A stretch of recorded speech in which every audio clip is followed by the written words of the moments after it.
The Senate will be in order. Senate will be in order. The acting Sergeant at Arms will make the proclamation.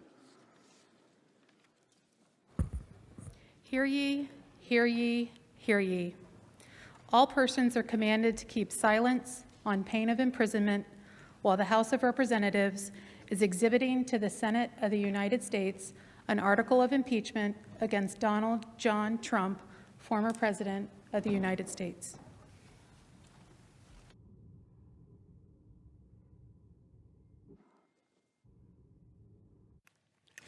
Mr. President, To the Senator from Kentucky. Article 2, Section 4 of the Constitution says, "The President, Vice President, and all civil officers of the United States shall be removed from office on impeachment for and conviction of treason, bribery, or other high crimes and misdemeanors."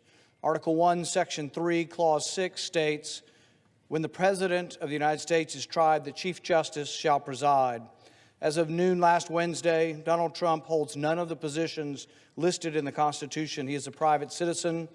The presiding officer is not the Chief Justice, nor does he claim to be. His presence and the Chief Justice's absence demonstrate that this is not a trial of the President, but of a private citizen. Therefore, I make a point of order that this proceeding, which would try a private citizen and not a president, a vice president, or civil officer, violates the Constitution and is not in order.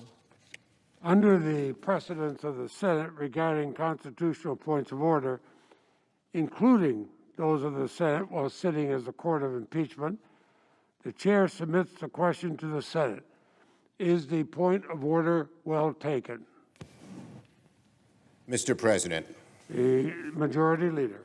the theory that the impeachment of a former official is unconstitutional is flat out wrong by every frame of analysis: constitutional context, historical practice, precedent, and basic common sense. It's been completely debunked by constitutional scholars from all across the political spectrum.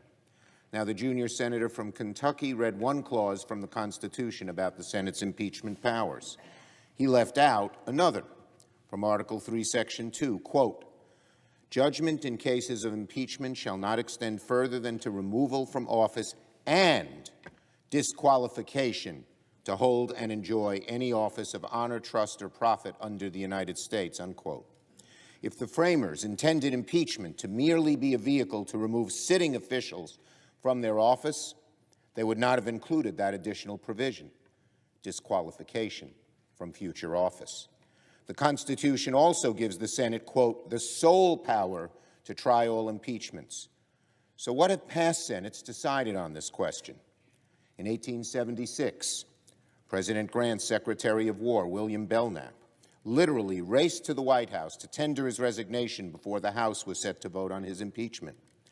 Not only did the House move forward with the impeachment, but the Senate convened a trial and voted as a chamber that Mr. Belknap could be tried, quote, "for acts done as Secretary of War, notwithstanding his resignation of said office." The language is crystal clear, without any ambiguity.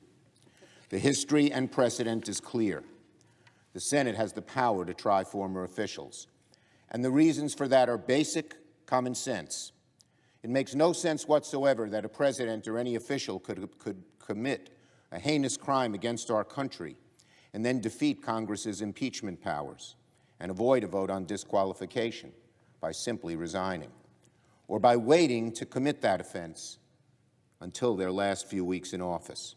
The theory that the Senate can't try former officials would amount to a constitutional get-out-of-jail-free card for any president who commits an impeachable offense. Ironically, the senator from Kentucky's motion would do an injury to the Constitution by rendering the disqualification clause effectively moot. So again, by constitutional text, precedent, and common basic sense, it is clearly and certainly constitutional to hold a trial for a former official. Former President Trump committed, in the view of many, including myself, the gravest offense ever committed by a president of the United States. The Senate will conduct a trial of the former president, and senators will render judgment on his conduct. Therefore,